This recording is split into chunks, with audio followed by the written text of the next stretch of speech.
Hyderabad Inorbit mall ముందు గందరగోళ పరిస్థితి నెలకొంది. ఫుడ్ కోసం వచ్చిన వాళ్ళపై లాఠీ జులిపించారు పోలీసులు.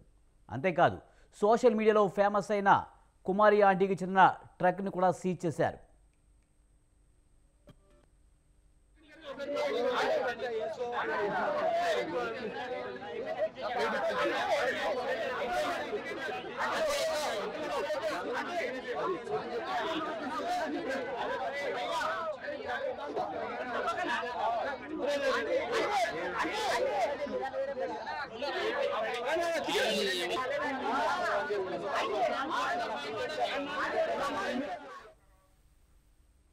హైదరాబాద్ అంటే చార్మినార్, హైటెక్ సిటీ, హుసేన్ సాగర్ ఎంత ఫేమస్సో ఇప్పుడు సోషల్ మీడియా అని పుణ్యమాని కుమారి ఆంటీ కూడా అంత ఫేమస్ అయ్యారు. దుర్గం చెరువు కేబుల్ బ్రిడ్జి దాటాక ఇనార్బిట్ మాల్ ఎదురుగా ఉన్న రోడ్డు పక్కన బోలెడంతమంది జనం కుమారి ఆంటీ హోటల్లో ఫుడ్ కోసం ఎంతగానో వెయిట్ చేస్తున్నారు. రోజు రోజుకు కుమారి ఆంటీ హోటళ్లకు ఆహార ప్రియుల తాకిడి పెరుగుతుంది. ఆమె చేతి వంటను రుచి చూసేందుకు ఎక్కడెక్కడి నుంచో జనాలు వస్తున్నారు. అయితే మొన్నటి వరకు ఎలాంటి అడ్డంకులు లేకుండా సాగిన ఆమె వ్యాపారం ఇప్పుడు జనం తాకిడితో కాస్త ఆందోళనకు గందరగోళానికి మధ్య నలుగుతుంది. ఇవాళ వందల సంఖ్యలో అక్కడ జనం గుమిగూడడంతో ట్రాఫిక్కు తీవ్ర అంతరాయం కలుగుతుంది. పోలీసులు అక్కడ బందోబస్తు నిర్వహించారు.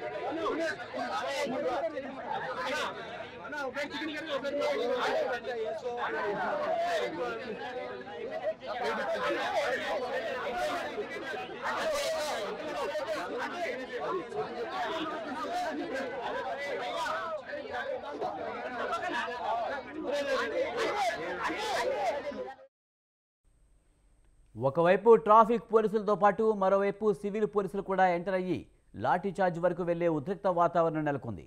ట్రాఫిక్ కంట్రోలింగ్ పేరుతో పోలీసులు కుమారి ఆంటీకి చెందిన ఫుడ్ ట్రక్ను సీజ్ చేశారు.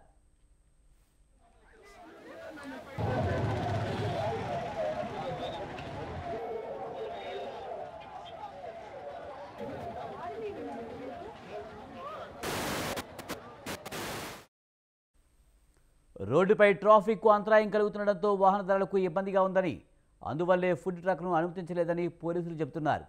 ఎవరికి ఎలాంటి ఇబ్బంది కలగనంత వరకు తాము జోక్యం చేసుకోబోమని, అయితే ట్రాఫిక్ ఇబ్బంది కలుగుతుండటంతో తాము చర్యలు తీసుకోవాల్సి వచ్చిందని పోలీసులు తమ వెర్షన్ వినిపించారు.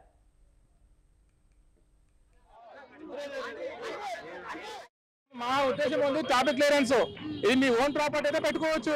మీరు ప్రాపర్టీ పెట్టినప్పుడు మీకు పార్కింగ్ చూపించే బాధ్యత మీది. ఇప్పుడు ఏ హోటల్ అయినా ఏ స్కూల్ అయినా ఏదైనా ఒకవేళ మనం బిజినెస్ చేస్తున్నప్పుడు దానికి పార్కింగ్ బాధ్యత మనదే ఉంటుంది. ఇప్పుడు మనం ఇల్లు కట్టుకున్నప్పుడు మనం పార్కింగ్ పెట్టడం మన ఇంట్లో పెట్టుకుంటాం, అంతేనా కదా? సో కాబట్టి పార్కింగ్ బాధ్యత మీరు చూపించండి, మీరు బిజినెస్ చేసుకోండి. మీకు ఇది యాక్చువల్గా చూడండి, యాక్చువల్గా ఇది అంతా ఇల్లీగల్.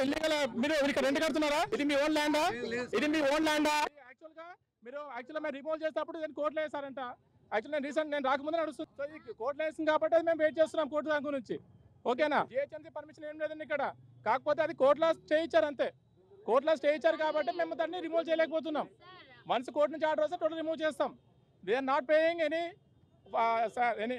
మన rent or nothing. This is not their own property. They are not paying any rent. Simply they are coming and doing business. మరోవైపు పోలీసుల తీరుపై కుమారి ఆంటీ తీవ్ర అభ్యంతరం వ్యక్తం చేసింది. సోషల్ మీడియా వల్లే తమ వ్యాపారం పెరిగిందని కుమారి ఆంటీ, ఆమె భర్త అన్నారు. జనాలందరూ తమ వద్దకే వస్తుండడాన్ని పక్కనున్న షాపుల వారు ఓర్చుకోలేక పోలీసులకు ఫిర్యాదు చేశారని చెప్పారు. ఇక్కడి ఎవరి ట్రక్ను కూడా సీజ్ చేయకుండా కేవలం తమ ట్రక్కును మాత్రమే పోలీసులు ఎందుకు తీసుకువెళ్లారని ప్రశ్నించారు. ట్రక్లో ₹1,00,000 విలువ చేసే ఆహారం ఉందని, పోలీసుల తీరుతో తమ వ్యాపారానికి నష్టం కలుగుతుందని వాపోయారు.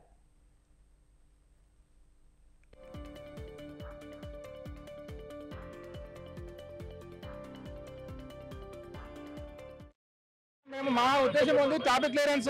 ఇది మీ ఓన్ ప్రాపర్టీ. కానీ పబ్లిక్ సపోర్ట్ ఉంటేనే ఇక్కడ ఇంతమంది ఎవరైనా షాపులు బతికినా ఆ పబ్లిక్ లేకపోతే ఎవరం బతకం. ఇక్కడ ఇన్ని సంవత్సరాల నుంచి 13 సంవత్సరాల నుంచి బతుకుతున్నామంటే ఆ పబ్లికే. ఇవాళ నన్ను ఒక్కదాన్ని అమ్ముకోనికుండా నా ఒక్కదాని వ్యాన్ ఎందుకు ఆపారు? మరి బారు అందరూ అమ్ముకుంటున్నారు, బిజినెస్ చేసుకున్నారు కదా. మరి మీరు మీడియాని మరి న్యాయం చేయాలి కదా. నన్ను పైకి తీసుకొచ్చింది మీడియాని, ఇవాళ పబ్లిక్ రావడానికి మీడియాని. మరి ఇవాళ నా బతుకు నా ఉపాధి కోల్పోతున్నానంటే మరి దానికి మరి మీరు ఏం న్యాయం చేస్తారో చేయండి. ఇప్పుడు ఏమంటున్నారంటే ట్రాఫిక్ ప్రాబ్లం అవుతుంది ఇదని చెప్పి అంటున్నారు. ట్రాఫిక్ ప్రాబ్లం అవుతుంది. నేను ప్రతి వీడియోలో కూడా ఎవరు వచ్చి అడిగినా కానీ వద్దని చెప్పన్నా తీసినా కానీ అందరికీ నేను ఒకటే చెప్తాను, నాన్న మన వల్ల ఇంకొకళ్ళు సఫర్ అవ్వకూడదు, కానీ ట్రాఫిక్ ప్రాబ్లం అయ్యేటట్టు ఇది చేయొద్దు, ట్రాఫిక్ మాత్రము దారి ఇవ్వండి, మన వల్ల ఇంకొకళ్ళు ఇబ్బంది కాకూడదు అని ప్రతి వీడియోలో కూడా చెప్తాను నేను. అది నా తప్పైతే కాదు కదా. మరి ఇప్పుడు నేను ఒక్కదాన్నే కాదు కదా, అందరూ బిజినెస్ చేసుకుంటున్నారు, అందరి దగ్గరికే వస్తారు పబ్లిక్. నా ఒక్కదాని దగ్గరనే చేస్తున్నామన్నా. అన్లోడ్ చేస్తుంటే బండి దియమన్నారు, దింపుకొని వెళ్ళిపోతాం సార్. బండి పక్కన పెడతాం, బండి కాగితాలు అన్ని ఓకే ఉన్నాయి అన్న, బండి పక్కన పెట్టుకోమన్నారు, దించుకొని వెళ్ళిపోతాం అన్న. ఫస్ట్ సరే అన్నారు, దించుకుంటున్నాం. దించుకున్న తర్వాత వచ్చి బండి తీయమన్నారు. తీస్తున్నారు, వస్తున్నా సార్ అంటే ఇట్లా పట్టుకుని ఇట్లా గుంజి ఇట్లా ఇట్లా ఇట్లా గుంజిరు అట్లా అట్లా పెట్టి గుంజి లాగిరు, బండి ఎక్కిపించారు అన్న. ఎక్కిపించుకొని తీసుకెళ్ళి ఆడ పెట్టారు. ఆడ నాకు చెప్తామైతే మీకు సిఐ లోపల వెళ్ళి పోలీస్ స్టేషన్కి వెళ్ళి సార్తో మాట్లాడండి, మాట్లాడిన తర్వాత స్లిప్ ఇస్తారు అన్నారు. స్టేషన్ కాదు, పార్కింగ్ లో పెట్టించారు బండి.